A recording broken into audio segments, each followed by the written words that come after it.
দর্শক সবাইকে আমন্ত্রণ নিউজ 24 সকাল 10টার সংবাদে আপনাদের সঙ্গে পুরো সংবাদ জুড়ে আছি আমি তামিমুর রহমান তন্ময়। মুজিব বর্ষের সরকারের ঘোষণার আওতায় প্রথম ধাপে আজ প্রায় 70,000 পরিবারকে জমি সহ ঘর হস্তান্তর করবেন প্রধানমন্ত্রী শেখ হাসিনা। সকাল 10:30টায় গণভবন থেকে ভিডিও কনফারেন্সের মাধ্যমে বিভিন্ন জেলার 492টি উপজেলায় যুক্ত হয়ে গৃহহীন ভূমিহীনদের এই উপহার তুলে দেবেন প্রধানমন্ত্রী।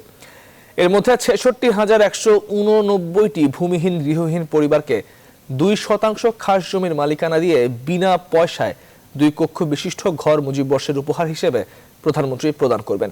এছাড়াও 21টি জেলায় 44টি গ্রামে 443টি ব্যারাক নির্মাণের মাধ্যমে প্রায় 3,715টি পরিবারকে ব্যারাক পুনর্বাসন করা হবে। শুধু ঘরই নয়, প্রতিটি ঘরে বিদ্যুৎ ও সুপেয় পানির ব্যবস্থাও করা হবে। পাশাপাশি এই পরিবারগুলোর কর্মসংস্থানের উদ্যোগ নেওয়া হয়েছে।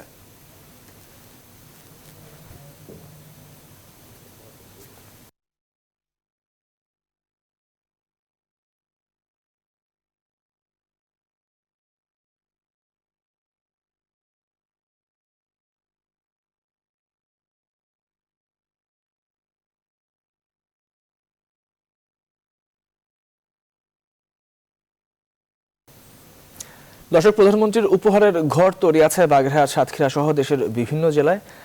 খুলনা ডুমুরিয়া থেকে এই মুহূর্তে আমাদের সঙ্গে যুক্ত আছেন আমাদের সহকর্মী শাহ আলী জয়, তার সঙ্গে যুক্ত হচ্ছে আমরা সরাসরি। জয়, শুভ সকাল আপনাকে।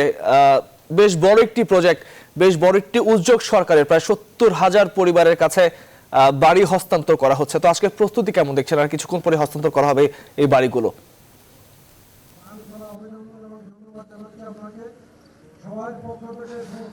তন্ময়, আপনি বেশ বড় একটি প্রকল্পের কথা বলছিলেন। আপনাকে জানিয়ে রাখতে চাই যে এটি আসলে পৃথিবীর মধ্যে সবচেয়ে বড় একটি উদ্যোগ। অর্থাৎ একসঙ্গে 70,000 আশ্রয়হীন গৃহহীন মানুষকে কিন্তু এইভাবে আশ্রয়নের জন্য ঘর দেয়া, তাদের জন্য বাড়ি তৈরি করে দেয়া, এমন নজির কিন্তু পৃথিবীতে এর আগে কখনোই হয়নি। এবং এই উদ্যোগটি নিয়েছেন প্রধানমন্ত্রী শেখ হাসিনা। এবং সরকারের ঘোষণা অনুযায়ী মুজিব বর্ষে কোনো মানুষ গৃহহীন থাকবে না, সেই ঘোষণার বাস্তবায়ন করতেই কিন্তু এই উদ্যোগ নেওয়া হয়েছে। আপনাকে জানিয়ে রাখতে চাই, আমি এখন খুলনায় যেখানে রয়েছে ডুমুরিয়াতে, নিশ্চয়ই আপনি দেখতে পাচ্ছেন যে দৃষ্টিনন্দন এখানে প্রায় 50টি বাড়ি নির্মাণ করা হয়েছে এবং পুরো খুলনা জেলাতে 982টি বাড়ি নির্মাণ করে দেওয়া হয়েছে। এরকম সারা বাংলাদেশে কিন্তু আপনার প্রায় 70,000 বাড়ি নির্মাণ করে দেওয়া হচ্ছে। এটি কিন্তু প্রথম পর্যায়ে, এবং দ্বিতীয় পর্যায়ে, এই পর্যায়টি আজকের এই হস্তান্তর অনুষ্ঠান শেষে দ্বিতীয় পর্যায়ের কাজ শুরু হয়ে যাবে এবং তখন কিন্তু আরো 1 লক্ষ মানুষের জন্য ঘর নির্মাণ করে দেওয়ার উদ্যোগ নিয়েছে সরকার। এভাবে আমরা জানতে পেরেছি পর্যায়ক্রমে দেশের প্রায় 9 লক্ষ মানুষকে আশ্রয়নের আওতায় আনার উদ্যোগ নেওয়া হয়েছে। আরেকটি বিষয় জানিয়ে রাখতে চাই যে আশ্রয়হীন এই মানুষগুলোকে শুধু তাদের জন্য বাসস্থানের ব্যবস্থা করাই নয়, এই আশ্রয়ন প্রকল্পগুলো যেসব জায়গায় করা হয়েছে লোকালয়ের কাছে, যাতে আশ্রয় পাওয়া মানুষরা যেন তাদের কর্মসংস্থানের ব্যবস্থা হয় এবং সরকারের যে সামাজিক নিরাপত্তা বলয়ে বিভিন্ন প্রশিক্ষণ কর্মসূচি, বিভিন্ন ঋণদান কর্মসূচি, এই কর্মসূচিগুলোর আওতায় এনে তাদের প্রশিক্ষণ দিয়ে, তাদেরকে ঋণ দিয়ে তারা যেন তাদের জীবিকা নির্বাহ করতে পারে, এই বিষয়টিও কিন্তু সরকারের মাথায় রয়েছে। এবং এ বিষয়ে আশ্রয়ন প্রকল্পে সংশ্লিষ্টরা বলছেন যে আসলে শুধু মানুষের জন্য ঘরের ব্যবস্থা করে দেওয়া নয়, সামাজিক মর্যাদায় প্রতিষ্ঠা করা, এই বিষয়টির উপরে কিন্তু সরকার বেশি গুরুত্ব দিচ্ছে। জানিয়ে রাখতে চাই যে আজ 10:30টায়, অর্থাৎ এখন থেকে আর অল্প কিছু সময় পরেই কিন্তু আনুষ্ঠানিকভাবে ভিডিও কনফারেন্সের মাধ্যমে প্রধানমন্ত্রী শেখ হাসিনা আশ্রয়হীন মানুষদের জন্য এই ঘরগুলো প্রদান করবেন, তাদের ঘর বুঝিয়ে দেবেন এবং যেটি একই সঙ্গে বাংলাদেশের 492টি স্পটে তিনি ভিডিও কনফারেন্সে যুক্ত হবেন এবং আশ্রয়হীন মানুষের হাতে এই ঘরগুলো তুলে দেবেন। এই ঘরের বৈশিষ্ট্য সম্পর্কে যদি আপনাকে জানাই তাহলে তন্ময় বলতে হয় যে 2 কক্ষ বিশিষ্ট কিন্তু সেমি পাকা এই ঘরগুলো নির্মাণ করা হয়েছে। আপনি দেখতে পাচ্ছেন অত্যন্ত দৃষ্টিনন্দন একটি কাঠামোতে এই ঘর নির্মাণ করা হয়েছে 2% জমির ওপরে। এবং এই আশ্রয়ণ প্রকল্পটির কিন্তু বড় বৈশিষ্ট্য, যেই ঘর রয়েছে 2% জমির ওপর, এই 2% জমি কিন্তু আশ্রয়হীন মানুষের কাছে তাদের নামে বরাদ্দ করা হচ্ছে, অর্থাৎ জমির মালিকানা সহ কিন্তু তারা এই বাড়ি বুঝে পাচ্ছেন। তো সর্বশেষ যে কথাটি বলতে পারি তন্ময়, যে এখানে আশ্রয়হীন মানুষের মধ্যে যে উৎসবের আমেজ দেখতে পাচ্ছি, নিশ্চিতভাবেই বলা যায় সারা বাংলাদেশের যারা আশ্রয়হীন মানুষ সবার মধ্যে একই ধরনের অনুভূতি কাজ করছে এবং অধীর আগ্রহে তারা অপেক্ষা করছেন এই ঘরের মালিকানা বুঝে পাওয়ার। তো তন্ময়, খুলনার ডুমুরিয়া থেকে এই ছিল আমার কাছে সর্বশেষ খবরাখবর। তন্ময়। জয়, আপনাকে ধন্যবাদ আমাদের সঙ্গে যুক্ত হওয়ার জন্য। এবং অবশ্যই বেশ বড় একটি উদ্যোগ এবং পৃথিবীতে এটি বেশ বড় একটি মাইলফলকের স্থাপন করলো। আমরা অবশ্যই শুভকামনা জানাই যারা এই ভূমিহীন যারা রয়েছেন, তারা যারা পরিবার বাড়িগুলো হাতে বুঝে পাচ্ছেন। যাচ্ছি পরবর্তী সংবাদে। উপাচার্য ছাড়াই চলছে 25 বেসরকারি বিশ্ববিদ্যালয়। উপাচার্য, উপ উপাচার্য কিংবা কোষাধ্যক্ষ, গুরুত্বপূর্ণ সবগুলো পদ ফাঁকা 10 বিশ্ববিদ্যালয়, যা চরমভাবে বাধাগ্রস্ত করছে প্রতিষ্ঠানগুলোর শিক্ষা কার্যক্রমকে। বিশ্ববিদ্যালয় মঞ্জুরি কমিশন বলছে, আইন অনুযায়ী গুরুত্বপূর্ণ এই 3 পদে নিয়োগের কথা থাকলেও নিয়ম মানছেন না বিশ্ববিদ্যালয়গুলো। আইন সীমাবদ্ধতায় চিঠি পাঠানো ছাড়া তেমন কোনো ব্যবস্থাও নিতে পারছে না তারা। তবে যোগ্য ব্যক্তির অভাব আর আর্থিক জটিলতায় পদগুলো ফাঁকা থাকছে বলে দাবি বেসরকারি বিশ্ববিদ্যালয় কর্তৃপক্ষের। সজল দাসের রিপোর্টে বিস্তারিত। বেসরকারি বিশ্ববিদ্যালয় বিপুল শিক্ষার্থীর উচ্চ শিক্ষা অর্জনের মাধ্যম। বর্তমানে দেশের সরকার অনুমোদিত বেসরকারি বিশ্ববিদ্যালয় 107, যার 97টির কার্যক্রম চলমান। আইন অনুযায়ী বেসরকারি বিশ্ববিদ্যালয়ের সাংগঠনিক কাঠামো অনুমোদন, চাকরিবিধি, বাজেট অনুমোদন সহ গুরুত্বপূর্ণ সকল দায়িত্ব থাকবে বোর্ড অব ট্রাস্টিজের হাতে। আর পূর্ণকালীন কর্মকর্তা হিসেবে নির্দিষ্ট মেয়াদে নিযুক্ত হবেন উপাচার্য, উপ উপাচার্য আর কোষাধ্যক্ষ। ইউজিসির তথ্য বলছে, গুরুত্বপূর্ণ এই পদগুলো ফাঁকা রেখেই চলছে 10 বিশ্ববিদ্যালয়। উপাচার্য নেই 25টিতে, 74টিতে নেই উপ উপাচার্য, আর কোষাধ্যক্ষ নেই 43টি প্রতিষ্ঠানে। এসব অনিয়ম থাকলেও চিঠি পাঠানো ছাড়া তেমন কোনো ব্যবস্থা নিতে পারেনি ইউজিসি, বলছে আইনি সীমাবদ্ধতার কথা।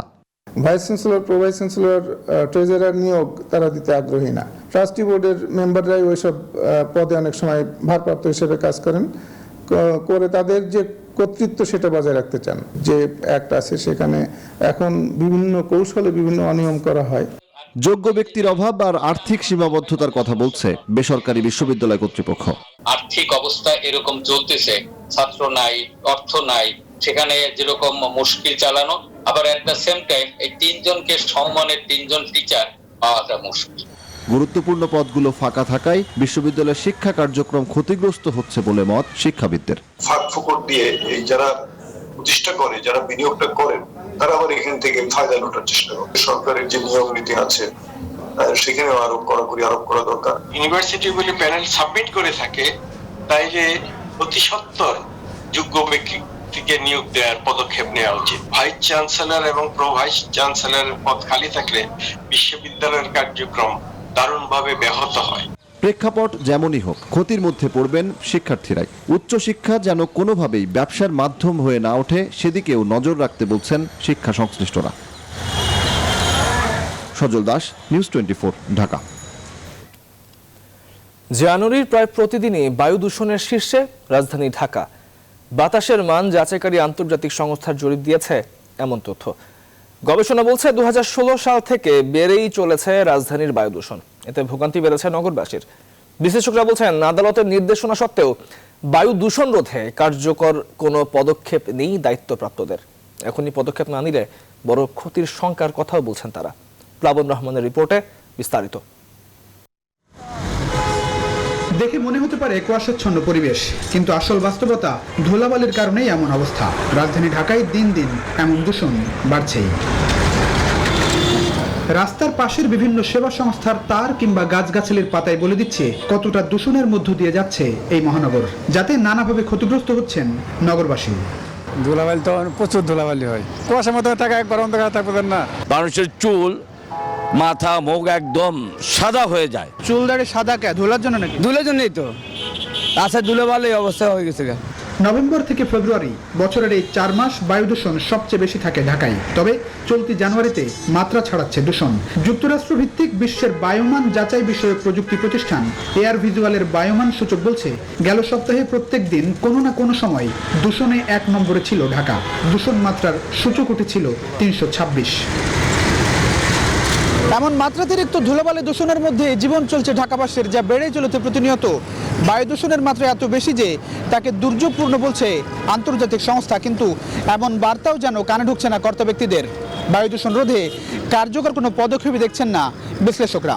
মহামান্য হাইকোর্ট ঢাকার বায়ু দূষণ নিয়ন্ত্রণ করার জন্য সিটি কর্পোরেশনকে স্পেসিফিক্যালি দায়িত্ব দিয়ে পানি ছিটানোর দায়িত্ব দেওয়া হয়েছিল, কিন্তু দুঃখজনকভাবে সিটি কর্পোরেশন সেই কাজে তাদের নজরদারি এবং এটি ইমপ্লিমেন্টেশনে তেমন কোনো গুরুত্ব দিচ্ছে না। বাপার এই যুগ্ম সম্পাদক বলছেন, বিভিন্ন মেগা প্রকল্পের কর্মযজ্ঞের কারণে 2016 থেকে বায়ু দূষণের মাত্রা বেড়েই চলেছে, কিন্তু দায়িত্বশীলদের কেউ যথাযথ পদক্ষেপ নিচ্ছেন না।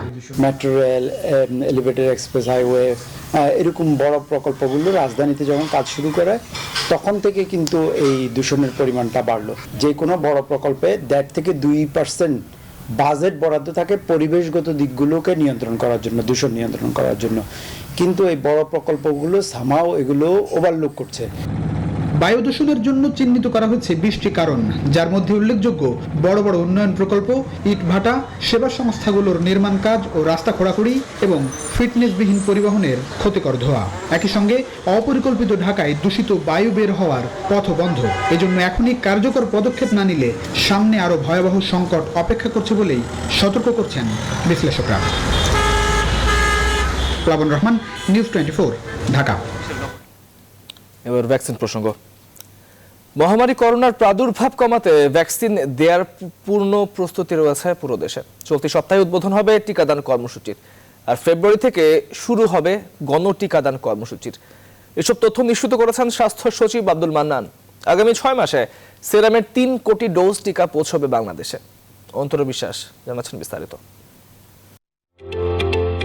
বৃহস্পতিবার ভারত থেকে 20 লক্ষ টিকা এসেছে বাংলাদেশে।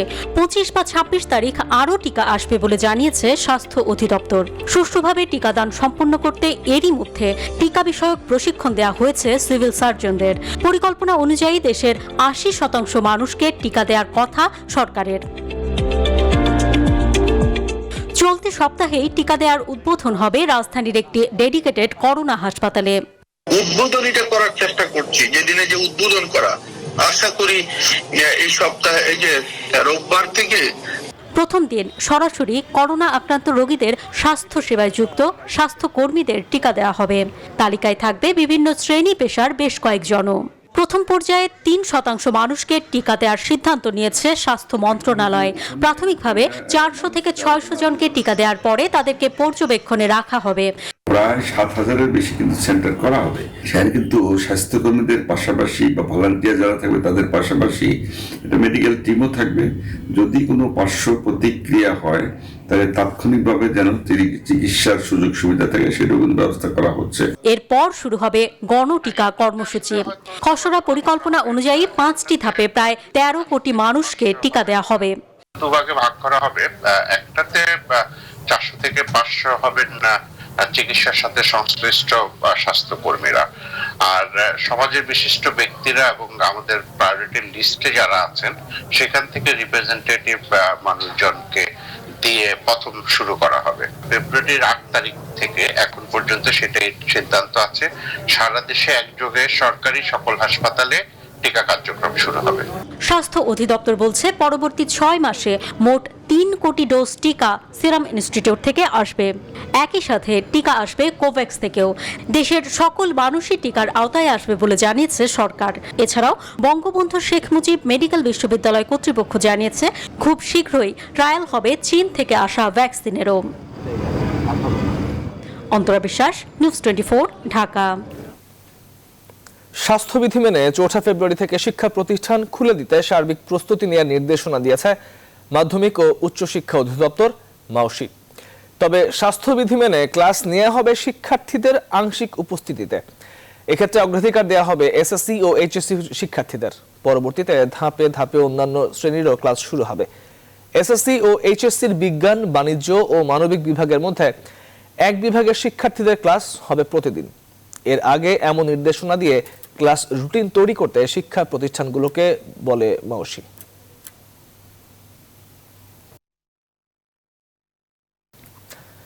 দেশে করোনা আক্রান্ত হয়ে আরো 15 জনের মৃত্যু হয়েছে। এই নিয়ে প্রাণহানি 7,981 জনে দাঁড়িয়েছে। গেল 24 ঘন্টায় নমুনা পরীক্ষা করা হয়েছে 14,846টি, যার মধ্যে শনাক্ত হয়েছে 619 জন। মোট আক্রান্তের সংখ্যা বেড়ে হয়েছে 5,30,890 জন। এছাড়াও এখনো পর্যন্ত পরীক্ষা হয়েছে 35,30,274টি নমুনার। গত একদিনে আরো 447 জন রোগী সুস্থ হয়ে উঠেছেন। তাতে এ পর্যন্ত সুস্থ রোগীর সংখ্যা বেড়ে দাঁড়িয়েছে 4,75,561 জনে।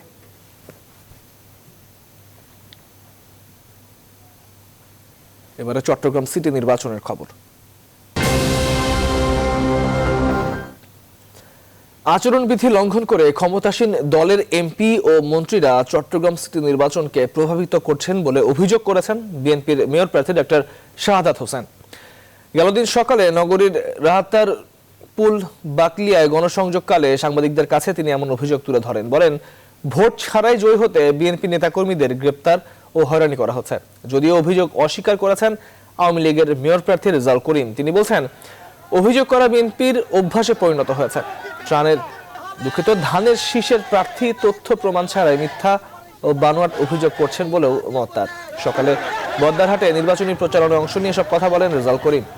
যে কোনো একজন মন্ত্রী, সরকারের মন্ত্রীরা তারা এখানে নির্বাচনকে প্রভাবিত করার চেষ্টা করছে। তো সুষ্ঠু সুন্দর গ্রহণযোগ্য নির্বাচনের জন্য এমপি মন্ত্রীরা যাতে আইন বহির্ভূত কোনো কাজ না করে, এটা অবশ্যই ইসিকে দেখতে হবে। উনি কিভাবে জানলো যে মন্ত্রী প্রভাব বিস্তার করছেন? কোনো তথ্য প্রমাণ আছে? তথ্য প্রমাণ থাকলে এটা পেশ করতে বলেন। সন্ত্রাসী কর্মকাণ্ড কারা করছে? এরা সন্ত্রাস করেছে, অগ্নি সন্ত্রাস করেছে। নির্বাচনে বিজয়ী হওয়ার জন্য যে সমস্ত পদক্ষেপ পরিকল্পনা গ্রহণ করা প্রয়োজন সেগুলো কিন্তু আমরা দেখি না। ভোটের দিন তাদের কর্মীদের উপস্থিতি আমরা দেখি না। ইভেন কি এজেন্টও অনেক জায়গায় দেন না, কিন্তু তারা অভিযোগ করেন। সকাল 10টার সংবাদের পর্যায়ে নিচ্ছে একটি বিরতি, সঙ্গেই থাকুন।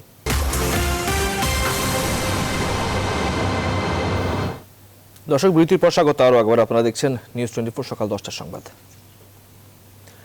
মোহাম্মদপুরে আধুনিকায়ন করা উদয়াচল পার্কের উদ্বোধনী অনুষ্ঠানে এই মুহূর্তে কথা বলছেন ঢাকা উত্তর সিটি মেয়র আতিকুল ইসলাম। আমরা সরাসরি যুক্ত হচ্ছি সেখানে।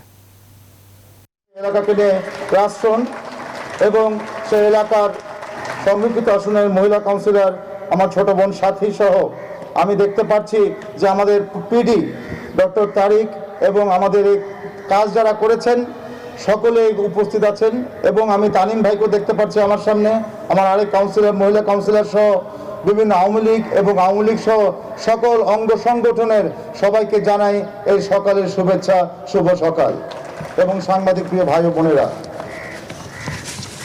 আজকে জাতির জনক বঙ্গবন্ধু শেখ মুজিবুর রহমান কিন্তু ছিলেন একটি পরিবার, যে পরিবার ছিল কিন্তু খেলা প্রেমিক পরিবার, খেলা পাগল পরিবার, খেলা প্রেমিক পরিবার।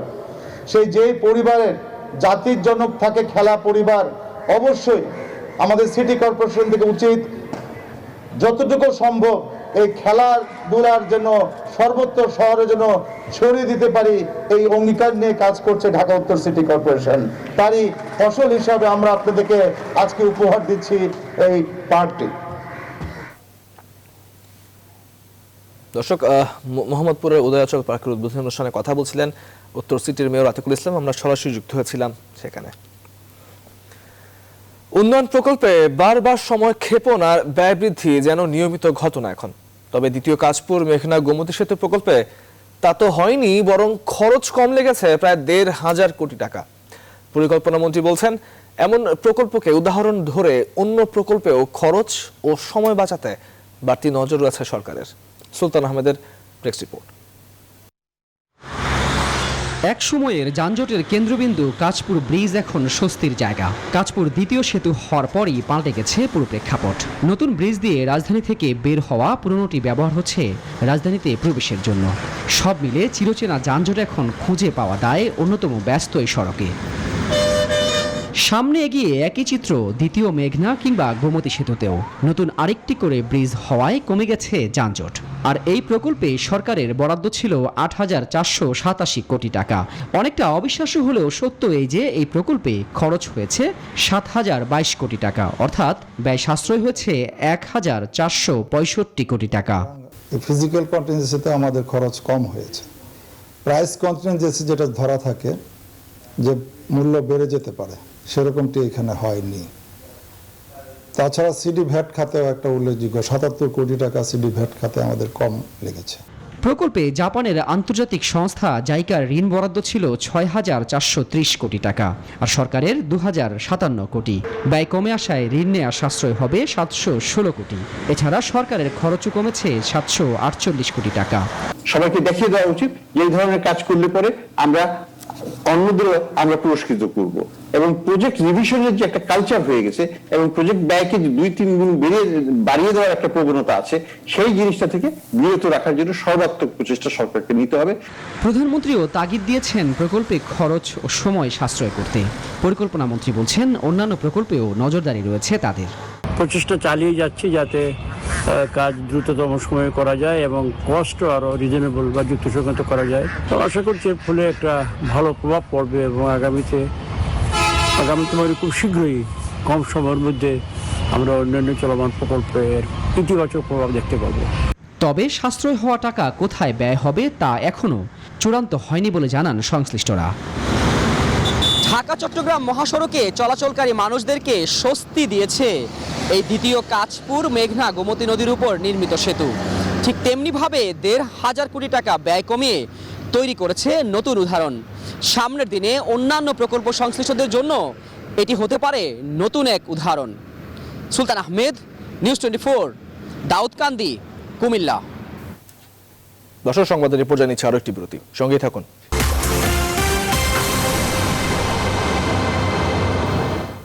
বিরতির পর স্বাগত আরো একবার, আপনারা দেখছেন নিউজ 24 সংবাদ। ঘন কুয়াশায় উত্তরাঞ্চলের পাশাপাশি দেশের দক্ষিণাঞ্চলও বিপর্যস্ত। ব্যাহত হচ্ছে সড়ক ও নৌ যোগাযোগ। সকালে পিরোজপুর ও আশেপাশের এলাকায় ঘন কুয়াশা ঢেকে যায়। স্থানীয়রা জানান চলতি মৌসুমে এমন পরিস্থিতি আর তৈরি হয়নি। দিনের আলোতেও হেডলাইট জ্বেলে চলতে হচ্ছে। এই সময় ফেরি চলাচল বন্ধ রাখা হয়। এছাড়াও দৌলতদিয়া পাটুরিয়াতে রাতে বন্ধ করে দেওয়া হয় ফেরি চলাচল। স্বাভাবিক হয় সকাল ৮টায়। উত্তরবঙ্গে ঠান্ডা আবহাওয়ার সঙ্গে কুয়াশার দাপটে জনজীবন অনেকটাই স্থবির। কাজে যোগ দিতে বেগ পেতে হচ্ছে খেটে খাওয়া মানুষকে।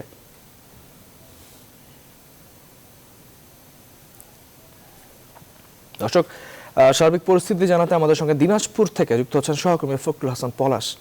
পলাশ, শীতের সার্বিক অবস্থা জানতে চাই, কুয়াশা কেমন দেখছেন? জনজীবনের স্বস্তির তো অবশ্যই না, কতটা বিপর্যস্ত অবস্থা তারা রয়েছেন? শুভ সকাল তন্ময়, আপনাকে প্রথমেই জানিয়ে রাখি আসলে দিনাজপুরের উপর দিয়ে কিন্তু একটি মৃদু শৈত্যপ্রবাহ কয়েকদিন আগেই সেটি কাটিয়ে উঠেছে এবং আবার নতুন করে কিন্তু একটি শৈত্যপ্রবাহ বিরাজ করছে এবং সেটি কিনা আগামী কালকে নাকি দিনাজপুরে আসবে, এরকম আবহাওয়া অফিসের তথ্য মতে আমরা জানতে পেরেছি। এবং আজকে কিন্তু তাপমাত্রা কিছুটা উপরে রয়েছে। আজকের সর্বনিম্ন তাপমাত্রা 12.0 ডিগ্রি সেলসিয়াস। আগামীকাল থেকে তাপমাত্রা 10 ডিগ্রি সেলসিয়াসের নিচে নামার সম্ভাবনা রয়েছে, কারণ আজকে কিন্তু ঘন কুয়াশা ছিল। কুয়াশার কারণে কিন্তু তারা বলছে যে শীতের যে প্রভাব সেটি একটু কম পরিলক্ষিত হচ্ছে এবং তারা বলছে যে এই কুয়াশা কেটে যাওয়ার সঙ্গে সঙ্গে সেই শৈত্যপ্রবাহ এই অঞ্চল দিয়ে বয়ে যাবে এবং কিছু কিছু অঞ্চলে কিন্তু শৈত্যপ্রবাহ ইতিমধ্যেই বিরাজ করছে বলে তারা আমাকে জানিয়েছে। তো দিনাজপুরের আপনি বললেন খেটে খাওয়া মানুষ, আসলে খেটে খাওয়া মানুষের কষ্টটা অনেকটাই বেশি। সাধারণ খেটে খাওয়া মানুষ সকাল হলেই তাদেরকে কাজের সন্ধানে বের হতে হয়, যার কারণে কিন্তু তাদের মধ্যে একটু ভোগান্তিও দেখা গেছে এবং এই বেলা বাড়লেও কিন্তু এখন পর্যন্ত সূর্যের মুখ দেখা যায়নি। আর আমি কৃষি অফিসের সাথে কথা বলছি, যেহেতু দিনাজপুর একটি কৃষি প্রধান জেলা, যার কারণে কিন্তু এখানে কি পলাশ, আপনাকে ধন্যবাদ আমাদের সঙ্গে যুক্ত হওয়ার জন্য। যাচ্ছি পরবর্তী সংবাদে। নারায়ণগঞ্জের রূপগঞ্জ ইউনিয়নের পূর্বচলে এক বসতবাড়ির উপর বৈদ্যুতিক লাইনের তার ছিঁড়ে পড়ে একই পরিবারের 4 জনের মৃত্যু হয়েছে। মৃতদের মধ্যে এক প্রতিবন্ধী শিশু রয়েছে। শুক্রবার রাত 9:15টার দিকে রূপগঞ্জের পূর্বাচল এলাকায় 11 নম্বর সেক্টরে কুমারটাই গ্রামে এই ঘটনা ঘটে। এই সময় ডেস্কো 11,000 ভোল্টের তার হঠাৎ ছিঁড়ে নিচে মাসুম মিয়া নামের এক ব্যক্তির বাড়ির উপর পড়ে। তার 2টি ঘরে আগুন ধরে যায়। অগ্নিদগ্ধ হয়ে ঘটনাস্থলে 3 জন ও পরে হাসপাতালে গুরুতর অগ্নিদগ্ধ অবস্থায় আরেকজনের মৃত্যু হয়।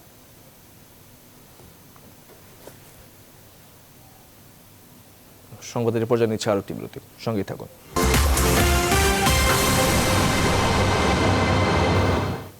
বিরতির পর স্বাগত আরেকবার, আপনারা দেখছেন নিউজ 24 সংবাদ। দর্শক, সংবাদের শিরোনামে ঠিক যেমনটি বলছিলাম, মুজিব বর্ষে আজকে প্রায় 70,000 পরিবারকে জমিসহ ঘর হস্তান্তর করবেন প্রধানমন্ত্রী শেখ হাসিনা।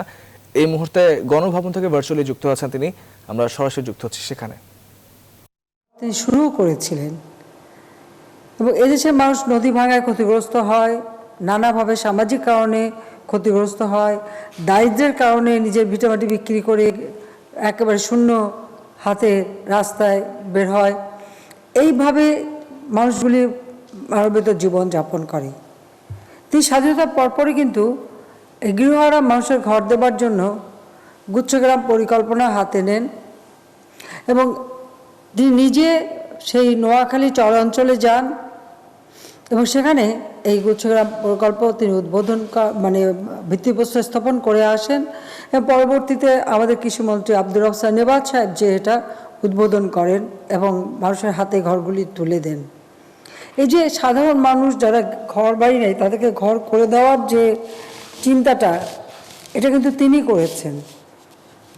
আর সে কারণেই আপনারা জানেন যে 75-এ আমার পরিবারের সকল সদস্যকেই কিন্তু নির্মমভাবে হত্যা করে, শুধু আমি আর আমার ছোটো বোন সে সময় বিদেশে ছিলাম, তাই বেঁচে গিয়েছিলাম। আর এরপর দীর্ঘ 6 বছর দেশে আসতে পারিনি, কারণ তখন যারা রাষ্ট্র ক্ষমতায় ছিল, বিশেষ করে জিয়াউর রহমান যখন ক্ষমতা দখল করে তখন থেকে আমাদেরকে দেশে আসতেই দেবে না, এমনকি আমার ছোটো বোনের পাসপোর্টটা পর্যন্ত রিনিউ করতে দেয় নাই, যাতে পাসপোর্ট নিয়ে সে আসতে না পারে। এই অবস্থায় আমাদেরকে 6 বছর কাটাতে হয় বাইরে। আমি এরপর আমাকে যখন আওয়ামী লীগ আমার অবর্তমানে এই দলের সভাপতি নির্বাচিত করে, আমি একরকম জোর করে শুধু মানুষের কথা ভেবে এবং মানুষের শক্তি নিয়েই আমি দেশে ফিরি। আমার কেউ ছিল না, আমার কোনো থাকার ঘরও নাই, আমার কোথায় যে উঠবো তাও আমি জানি না, আমি কিভাবে চলবো তাও আমি জানি না, কিন্তু আমার কেবলই একটা কথা মনে হচ্ছিল যে আমাকে যেতে হবে এই কারণে যে এই যে মিলিটারি ডিক্টেটরদের দ্বারা নিষ্পেষিত হচ্ছে আমার দেশের মানুষ, তাদেরকে মুক্তি দিতে হবে, তাদের অধিকার ফিরিয়ে দিতে হবে, তাদের জন্য কাজ করতে হবে, আর এদেশের মানুষের ভাগ্য পরিবর্তন করতে হবে, যা আমার বাবা চেয়েছিলেন। এবং সেই একটি আদর্শ সামনে নিয়েই কিন্তু আমি ফিরে আসি। আমি কখনো আমার ছোটো ফুপুর বাড়ি, কখনো মেজো ফুপুর বাড়ি এরকমভাবে দিন কাটাই, কিন্তু আমার লক্ষ্য একটাই সামনে ছিল, যে আমি কি পেলাম না পেলাম সেটা বড় কথা না, কিন্তু দেশের মানুষের জন্য কতটুকু কী করব। আমি সমগ্র বাংলাদেশ ঘুরি, আমি দেখেছি মানুষের কষ্ট, দুঃখ, হাহাকার, পেটে খাবার নেই, ছিন্ন কাপড়, এই শীতে কারো কোনো পরনে কাপড় ছিল না, এরকম অবস্থা, একেবারে ছিন্ন বস্ত্র, কঙ্কালসার দেহ, দুর্ভিক্ষ লেগেই আছে, নদী ভাঙায় ক্ষতিগ্রস্ত, তাদের দেখার কেউ নেই। আমরা পার্টির পক্ষ থেকে গিয়েছি, তাদের জন্য লঙ্গরখানা খুলেছি দুর্ভিক্ষের সময়, যতদূর পেয়েছি আমরা সাহায্য করেছি। বাংলাদেশে এমন অবস্থা ছিল যে বিদেশ থেকে পুরনো কাপড় নিয়ে এসে তাদের পরতে দেওয়া হতো, এরকম দুর্ভাগ্যে তারা পড়েছিল, কিন্তু এই দুর্ভাগ্যে তো পড়ার কথা ছিল না। জাতির পিতা তো সব পরিকল্পনা নিয়েছিলেন, গৃহহীনদের ঘর দেবেন, ইউনিয়ন পর্যায়ে হাসপাতাল করে মানুষকে চিকিৎসা সেবা দোরগোড়ায় পৌঁছে দেবেন, লেখাপড়ার ব্যবস্থা করবে ছেলে মেয়েদের জন্য, মানুষের কর্মসংস্থান ব্যবস্থা হবে, মানুষকে একটা সুন্দর জীবন পাবে। এটাই তো ছিল জাতির পিতা বঙ্গবন্ধু শেখ মুজিবের একমাত্র লক্ষ্য। তিনি তো বারবার একটা কথাই বলেছেন, আমি একটু কোট করি, তিনি বলেছেন, আমার জীবনের একমাত্র লক্ষ্য বাংলার মানুষ যেন অন্ন পায়, বস্ত্র পায়, উন্নত জীবন পায়, আনকোট। এই যে কথাগুলি তিনি বলেছেন বারবার, এবং বাংলাদেশের মানুষের স্বাস্থ্যসেবা, চিকিৎসা শিক্ষা, এই ব্যবস্থাটা তিনি করতে চেয়েছেন। একটা বিধ্বস্ত দেশকে গড়ে তোলা, যুদ্ধ বিধ্বস্ত দেশ, তারপরে অর্থনৈতিক উন্নয়নের জন্য তিনি যে পরিকল্পনাটা নিয়েছিলেন, 5 বছর মেয়াদী যে পরিকল্পনাটা তার হাতে ছিল, সেটা যদি তিনি বাস্তবায়ন করতে পারতেন তাহলে বাংলাদেশের মানুষ বহু আগেই উন্নত জীবন পেত। আমাদের দুর্ভাগ্য যে যখনই তিনি এই পরিকল্পনা নিলেন, তার বিরুদ্ধে নানা ধরনের অপপ্রচার করে করে তাকে নির্মমভাবে হত্যা করলো। আর সেই হত্যা শুধু একজনকে না, ধানমন্ডি 32 নম্বরে ওই বাড়িতে যারা বেঁচেছেন সবাইকে যেমন হত্যা করেছে, সেই সাথে সাথে আবার মেজপুকুর বাড়ি আক্রমণ করেছে, সেজপুকুর বাড়ি আক্রমণ করেছে, ছোট পুকুর বাড়ি, প্রত্যেকটা পরিবারের সদস্যদেরকে নির্মমভাবে হত্যা করেছে। এরপর ঢাকা কেন্দ্রীয় কারাগারে 4 জাতীয় নেতাকে হত্যা করা হলো। বাংলাদেশের মানুষ কি পেয়েছিল তখন? অনেকে গাল ভরে কথা বলে যে গণতান্ত্রিক অধিকার পেয়েছে। গণতন্ত্রের অধিকারটা কি? একটা মিলিটারি ডিক্টেটর ক্ষমতা দখল করে একদিন ঘোষণা দিল যে আজকে আমি রাষ্ট্রপতি হলাম, আর তারপরেই সেটা গণতন্ত্র হয়ে গেল? হ্যাঁ, অনেকগুলি রাজনৈতিক দল করার সুযোগ করে দিল, কিন্তু মানুষকে দুর্নীতি করা, মানি লন্ডারিং করা, ব্যাংকে ঋণখেলাপি করা, টাকা ব্যাংকের থেকে ছাপিয়ে নিয়ে এসে সেগুলি ছড়িয়ে দিয়ে মানি ইজ নো প্রবলেম, সেই কথা শোনানো, এবং I will make politics difficult for the politician, এই কথাও জিয়াউর রহমান বলে গেছে। কাজে জিয়াউর রহমানের কাজই ছিল এদেশের মানুষের ভাগ্য নিয়ে খেলা, এদেশের মানুষকে দরিদ্র থেকে দরিদ্রই রাখা, আর মুষ্টিমেয় লোককে টাকা পয়সা দিয়ে একটু অর্থশালী সম্পদশালী করে দিয়ে তাদেরকে তার ক্ষমতাকে যেন সে চিরস্থায়ী করতে পারে তার একটা হাতিয়ার হিসেবে ব্যবহার করা। আমাদের মেধাবী ছেলেমেয়েদের হাতে অস্ত্র তুলে দিয়ে তাদেরকে বিপথে ঠেলে দেওয়া, নির্বাচনের নামে প্রহসন সৃষ্টি করা। হ্যাঁ না ভোটে 110 ভাগ ভোট পড়লো, না ভোট নাই। এরপরে সেনাপ্রধান হয়েও সে নিজেকে রাষ্ট্রপতি ঘোষণা দিয়ে রাষ্ট্রপতি থেকে নির্বাচন, প্রেসিডেন্ট নির্বাচন, সেখানেও কেউ ভোট পেল না। তারপরে দিল সংসদ নির্বাচন, সেটাও আর এক প্রহসন। আগে থেকেই ঠিক করা যে আওয়ামী লীগের 40টা বেশি সিট দেবে না, 39টা সিট দিয়েছিল। সেগুলি কি গণতন্ত্র? যারা গণতন্ত্রের জন্য এখন এত কথা বলেন তাদেরকে আমার এটাই প্রশ্ন, যেটা কি করে গণতন্ত্র? একটা দল হলো হাঁটতে চলতেও শিখলো না, ক্ষমতায় বসে ক্ষমতার উচ্ছিষ্ট বিলিয়ে যে দলের সৃষ্টি, সেই ক্ষমতায় আসার মানুষ পায় না, এটা হয় কখনো?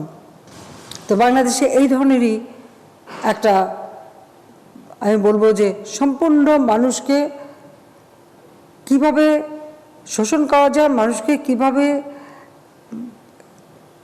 মানুষের ভাগ্য নিয়ে ছিনিমিনি খেলা যায়, কিভাবে এদেশের মানুষের মানে সমস্ত অধিকারগুলি কেড়ে নেওয়া যায়, সেই কাজগুলি কিন্তু দীর্ঘ 21 বছর চলেছে। কারণ জিয়ার পরে এরশাদ এসেছে, এরশাদের পরে খালেদা জিয়া এসেছে, প্রত্যেকের একই চরিত্র। আমি ধন্যবাদ জানাই বাংলাদেশের জনগণকে, শত প্রতিকূল অবস্থার মধ্যেও এদেশের মানুষ আওয়ামী লীগকে ভোট দিয়েছিলেন। আওয়ামী লীগের নৌকা মার্কায় ভোট দিয়ে জয়যুক্ত করেছিলেন বলেই আমি 96 সালে ক্ষমতা আসতে পেরেছিলাম।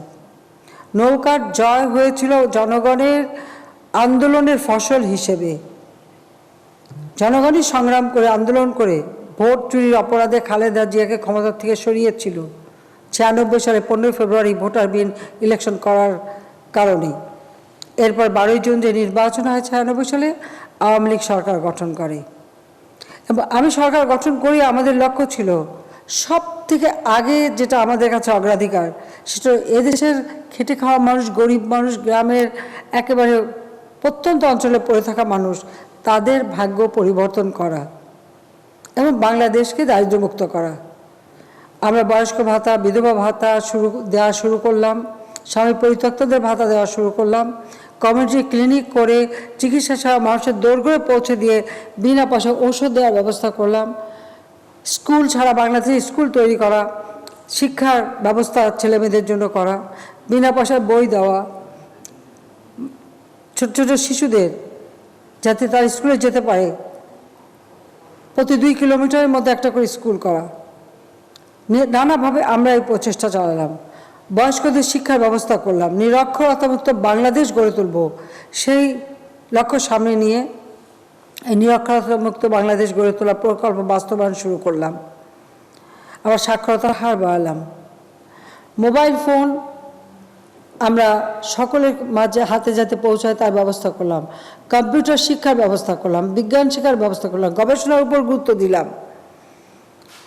এভাবে আধুনিক প্রযুক্তি জ্ঞান সম্পন্ন একটি জাতি গড়ে তোলার বিভিন্ন কর্মসূচি হাতে নিলাম। সাথে সাথে রাস্তাঘাট, পুল, ব্রিজ তৈরি করা আর গৃহহীনদের জন্য আশ্রয় প্রকল্প নিলাম। কারণ তখনকার দিনে আমি দেখেছি একটা আলাদা ঘর দিলে সেই জায়গাটা বা ঘরগুলি আগে মানুষ বিক্রি করতো, জায়গাটা বিক্রি করে দিয়ে আবার শূন্য হয়ে হাতে ফিরে আসতো। সেই জন্য ব্যারাক করে দিয়ে প্রত্যেকের একটা ঘরের মালিক করে দেওয়া, একেবারে নিঃস্ব যারা, ভূমিহীন যারা, তাদের আশ্রয় প্রকল্পের মাধ্যমে আমরা ঘর দেওয়া শুরু করলাম এবং ব্যারাক করে দিয়েছিলাম যাতে কেউ আর নিজেরা বিক্রি করতে না পারে, এবং কোঅপারেটিভের মাধ্যমে তাদের ট্রেনিং দেওয়া, তাদের হাতে টাকা দেওয়া। বস্তিবাসীদের আমি একটা সার্ভে করলাম, যারা নিজের গ্রামে ফিরে যাবে তাদের জন্য ঘরে ফেরা কর্মসূচি নিলাম। নিজ গ্রামে ফিরে গেলে 6 মাস বিনা পয়সা খাবার পাবে, বাচ্চাদের স্কুলে দিতে পারবে, বিনা পয়সা আমরা একটা ঘর করে দেবো আর সেই সাথে টাকা দেবো, তার জন্য কাজকর্ম করে বা ব্যবসা বাণিজ্য করে চলতে পারে। সেই ব্যবস্থা নিয়ে ঘরে ফেরা কর্মসূচি বাস্তবায়ন শুরু করলাম। আমরা গৃহায়ণ তহবিল করলাম বাংলাদেশ ব্যাংকে। এই গৃহায়ণ তহবিলের মধ্য দিয়ে এনজিওদের হাতে আমরা টাকা দিলাম যে তারা যেন আমাদের ভূমিহীন মানুষদের ঘর বাড়ি তৈরি করে দেয়। 1% সার্ভিস চার্জে টাকা দিতাম, 5%-এর বেশি তারা সুদ নিতে পারবে না, আর তারা একটা স্যানিটারি ল্যাট্রিন বিনা পয়সা করে দেবে, এই শর্তে এনজিওদেরকে আমরা দিলাম।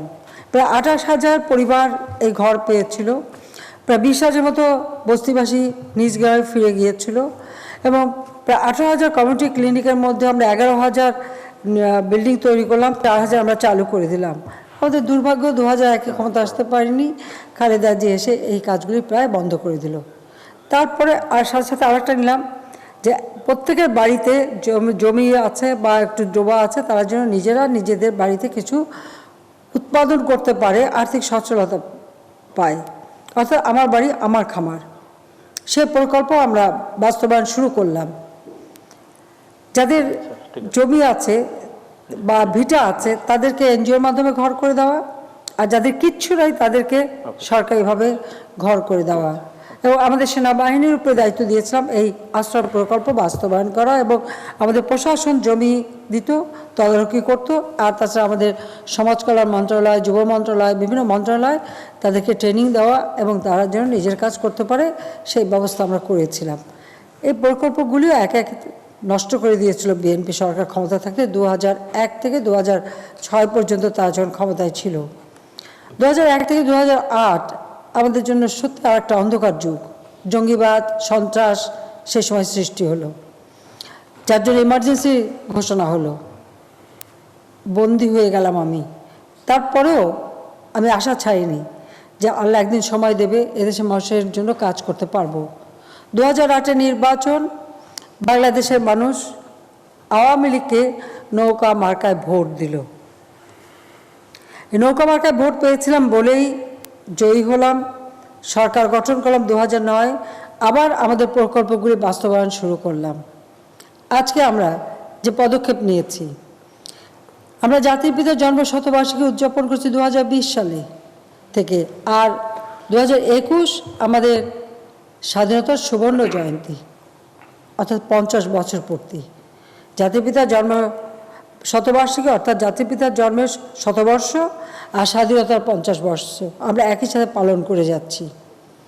করোনা ভাইরাস এমন একটা ভাইরাস আসলো সারা বিশ্ব স্থবির। আজকে আমি এখানে বসে আমাকে ভিডিও কনফারেন্সের মাধ্যমে আপনাদের সঙ্গে কথা বলতে হচ্ছে আর এই ঘরগুলি দিতে হচ্ছে। আমার খুব আকাঙ্ক্ষা ছিল যে নিজের হাতে দাঁড়িয়ে আপনাদের হাতে জমির দলিল তুলে দিই, কিন্তু সেটা পারলাম না এই করোনা ভাইরাসের কারণে। তারপর মনে করি যে ডিজিটাল বাংলাদেশ গড়ে তুলব, সেই ঘোষণা দিয়েছিলাম। আজকে সেই ডিজিটাল বাংলাদেশ হয়েছে বলেই আমি এভাবে আপনাদের সামনে উপস্থিত হতে পেরেছি আর এর মাধ্যমে আপনাদের হাতে দিচ্ছি। আমি ধন্যবাদ জানাই আমাদের সকল স্তরের সরকারি প্রশাসনের কর্মকর্তারা আমাদের সঙ্গে যারা এই আমাদের আশ্রয় প্রকল্পের মাধ্যমে ঘরগুলি তৈরি করেছেন তার সাথে যারা সংশ্লিষ্ট সকলকে আমার আন্তরিক ধন্যবাদ জানাচ্ছি যে তারা নিজেরা উদ্যোগ নিয়ে এই ঘরগুলি তৈরি করে দিয়েছেন। এবং আমার অফিস প্রধানমন্ত্রী কার্যালয় থেকে প্রতিনিয়ত এটা তদারক করা হয়েছে যাতে ঘরগুলি মানসম্পন্ন হয়, ঠিকমতো কাজগুলি করা হয়। এবং এত দ্রুত সময়ে আমি জানি না পৃথিবীর কোনো দেশে কখনো অথবা আমাদের দেশেও কোনোদিন কোনো সরকার এত দ্রুত এতগুলি ঘর করে 66,189টি ঘর, আর সেই সাথে আবার ব্যারাক হাউস হচ্ছে 3,20,000 আমরা ইতিমধ্যে দিয়েছি। আর আজকে এই সঙ্গে আমরা দিচ্ছি প্রায় 3,715টা। আমরা যে আগে পুরো হিসেব ধরি সেখানে প্রায় 3,20,000 পূর্বে দেওয়া হয়েছে, এখন 3,715টা দেওয়া হচ্ছে, আর এখানে 66,189টি ঘর আমরা পরিবারকে দিচ্ছি। এই 66,000 ঘর এত অল্প সময়ের মধ্যে করা এত সহজ কথা না। যেহেতু আমাদের যারা প্রশাসনে আছেন সরাসরি আপনারা এই ঘরগুলি তৈরি করেছেন, সে কারণে এটা করা সম্ভব হয়েছে এবং ঘরগুলি মানসম্মত হয়েছে। সেজন্য সবাইকে আমার আন্তরিক ধন্যবাদ জানাচ্ছি। আমাদের সরকারি কর্মচারীরা যেভাবে সবসময় আন্তরিকতার সাথে কাজ করেছেন এটা অতুলনীয়। আর সেই সাথে আমাদের নির্বাচিত প্রতিনিধি যারা আমাদের সংসদ সদস্য, উপজেলা চেয়ারম্যান থেকে শুরু করে ইউনিয়ন পরিষদ পর্যন্ত এবং মেয়র সকলে মিলে সহযোগিতা করেছেন। এই একটি কাজে আমরা দেখেছি যে সকলের সম্মিলিত প্রয়াস, যার ফলে আজকে আমরা এত বড় একটা দায়িত্ব পালন করতে পেরেছি এবং এই অসাধ্য সাধন করতে পেরেছি। তাছাড়া এদেশের কোনো শ্রেণীর মানুষ কিন্তু বাদ যাচ্ছে না। বেদে শ্রেণীকে আমরা ঘর করে দিচ্ছি, তাদের বাসস্থানের ব্যবস্থা করেছি। হিজড়াদের আমরা স্বীকৃতি দিয়েছি, তাদেরকে পুনর্বাসনের ব্যবস্থা করা হচ্ছে। যারা দলিত শ্রেণী বা হরিজন শ্রেণী বা আমাদের এই ঢাকায় সুপার কলোনিতে থাকতো তাদের জন্য ভালো উচ্চমানের আমরা ফ্ল্যাট তৈরি করে দিচ্ছি। এবং এভাবে প্রত্যেকটা শ্রেণীর মানুষ, চা শ্রমিক তাদের জন্য করে দিয়েছি। প্রত্যেকটা শ্রেণীর মানুষের জন্যই আমরা কাজ করে যাচ্ছি যেন সবাই মানসম্মতভাবে বাঁচতে পারে, সুন্দরভাবে বাঁচতে পারে। আর মুজিব বর্ষে আমাদের লক্ষ্য একটি মানুষও ঠিকানাবিহীন থাকবে না, গৃহহারা থাকবে না। যতটুকু পারি, হয়তো আমাদের সম্পদের সীমাবদ্ধতা আছে তাই হয়তো সীমিত আকারে আমরা করে দিচ্ছি, কিন্তু যা হোক একটা ঠিকানা আমি সমস্ত মানুষের জন্য করে দেব। কারণ আমি বিশ্বাস করি যে যখন এই মানুষগুলি ঘরে থাকবে, আর আমার বাবা মা যা সারাটা জীবন ত্যাগ স্বীকার করেছে এদেশের জন্য, তাদের আত্মা শান্তি পাবে। লাখো শহীদ রক্ত দিয়ে দেশের স্বাধীনতা এনে দিয়েছে, তাদের আত্মা শান্তি পাবে। এদেশের মানুষের ভাগ্য পরিবর্তন করাটাই তো ছিল আমার বাবা বঙ্গবন্ধু মুজিবের একমাত্র লক্ষ্য। কাজে আজকে আমি সবথেকে আমি খুশি যে এত অল্প সময়ে এতগুলি পরিবারকে আমরা একটা ঠিকানা দিচ্ছি, আর এই শীতের মধ্যে সকলে অন্তত ভালোভাবে থাকতে পারবেন। আমরা তো আমাদের যারা রিফিউজি তাদের জন্য ভাষান্তরে ঘর করে দিয়েছি। যারা সেই 91 সালে ঘূর্ণিঝড়ে, যে সময় খালেদা জিয়া ক্ষমতায়, সেই সময় ঘূর্ণিঝড়ে যারা ক্ষতিগ্রস্ত হয়েছিল সেই কক্সবাজার, খুরুশকুলে, তাদেরও আমরা ফ্ল্যাট করে দিয়েছি। অর্থাৎ জলবায়ু পরিবর্তনের প্রভাবে যারা ক্ষতিগ্রস্ত তাদের জন্য ঘর করে দিয়েছি। এবং আরও 100টা বিল্ডিং সেখানে তৈরি হবে খুব শীঘ্রই। এবং এখানে আজকে আমরা যে 66,189টা করে দিলাম ঘর, আমরা আরও 1 লক্ষ ঘর খুব শীঘ্রই আমাদের কাজ শুরু হবে। এভাবে সমগ্র বাংলাদেশে এই মুজিব বর্ষ এবং স্বাধীনতার সুবর্ণ জয়ন্তীতে কোনো লোক গৃহহারা থাকবে না। এবং মুজিব বর্ষের অনেক কর্মসূচি আমাদের ছিল, সেগুলো আমরা করতে পারিনি করোনার কারণে। করোনা আমাদের জন্য যেমন অভিশাপ নিয়ে এসেছে, আবার একদিকে আশীর্বাদও। কারণ আমরা এই একটি কাজের দিকেই নজর দিতে পেরেছি। আমাদের উৎসব আজকে এটাই বড় উৎসব যে গৃহহীন ভূমিহীন মানুষকে আমরা ঘর দিতে পারলাম। এর থেকে বড় উৎসব আর কিছু বাংলাদেশে হতে পারে না। শুধু দোয়া চাই আপনাদের যে এই দেশটাকে জাতির পিতার স্বপ্নের সোনার বাংলা হিসেবে গড়ে তুলতে পারি। বাংলাদেশের প্রত্যেকটা মানুষ যেন সুন্দরভাবে বাঁচতে পারে, সুন্দরভাবে জীবন জীবিকা করতে পারে, তাদের জীবন যেন উন্নত হয়। বিশ্ব দরবারে আমরা বাঙালি হিসেবে মাথা উঁচু করে সম্মানের সাথে যেন চলতে পারি, সেটাই আমার একমাত্র লক্ষ্য।